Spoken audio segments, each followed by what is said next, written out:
Hey Lobos, Ben Johnson here with some updates on Google Hangouts Meet. They've made some security changes and features.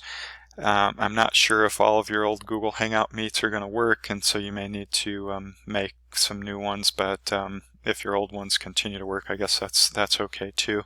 But in terms of the changes, or to make a new Google Hangout Meet, you'll just go to your Google Drive, you'll click on the waffle here, and you'll just go to Google Meet just like you did in the past. The big difference is that now when you join or start a meeting, you need to make a class nickname or a code, and that's what your students will use in order to join the session. And so I'll just demo that right now. So I'll click join or start a meeting, and then this is where you need to come up with a unique code for your class, and it's shared across the district, so it needs to be somewhat unique. So I might just call this Johnson RMHS 2. And that's what I'll give my students in order to join this office hours for my period 2, and they can reuse that code. But that's the main difference, is that your students aren't going to be able to get into this Hangout until two things. One, you're in the Google Hangout, and then two, they type this code, and it's only after that happens that they'll be able to join.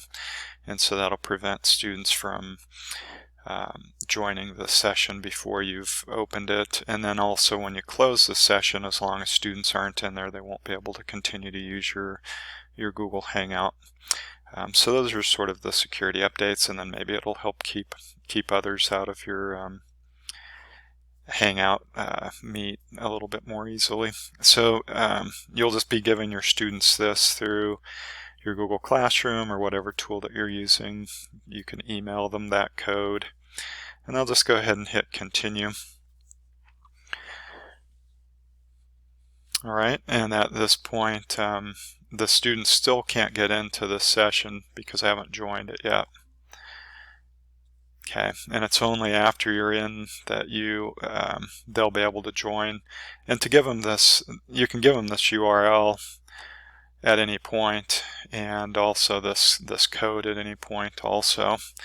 So just to demo how that might look, you can just go into your classroom, go into that that particular class, and either in the stream or in the classwork, you can just go ahead and paste that code, and then you'll need to also make sure that you give them the secret code or the class nickname that they'll need to type. And again, this won't do them any good until you've joined the session yourself. So at this point now, the students would be able to click on this link, and assuming you've joined the session, they're going to be able to type in that code, and they'll be able to get into that Google Meet with you. Okay. And so at this point, you're ready to start watching your kids come in. If they posted this information on a third party like Reddit or something, I'm not sure if those people can even get in at this point with that new security feature. They probably can, but you would have to intentionally allow them to join. So I just wouldn't allow anybody to join without their PSD credentials unless you've invited a guest speaker. The other thing I wanted to point out is this new grid view that I've added. And so if you'd like to be able to have your screen look more like Zoom, you can add this new grid feature, and you can just Google basically Google Meet grid view, and that'll just take you to that extension, and you can just go ahead and add it. And I'm not sure what the exact difference is, but once you add that, you get this opportunity to install Chris Gamble's official extension, which looks like this. I honestly don't know what the difference between the two of them are, but if you want to, you can the two of them, you can go ahead and install the official extension. It looks like this. Before they'll work, you may need to close the browser and restart the browser in order for those to work. That seemed to be the case on mine. Anyways, once you do that, you'll see this this new grid view, with these options, and that you can select, like only show the participants with video, highlight speakers, include yourself in the video, all of those things just like you would have, like you would see with Zoom. So that's kind of cool. And let's see, I'll turn that back on. Of course, I can't really demo it here because I'm the only person in the room, but you should be able to see, I think, up to like 49 people on your screen at once, and students can raise their hands. A lot of that functionality in Zoom that people are wanting.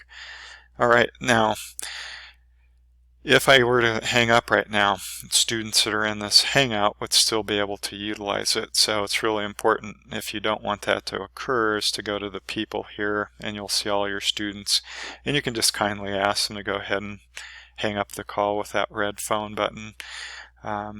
They'll probably follow your instructions, but if you have a few stragglers, you can always just click on their name, and I think dismiss or expel them from the meeting. I can't remember what it says. And once all of the people are out of the meeting, then you can just go ahead and end the call with the red phone here at the bottom.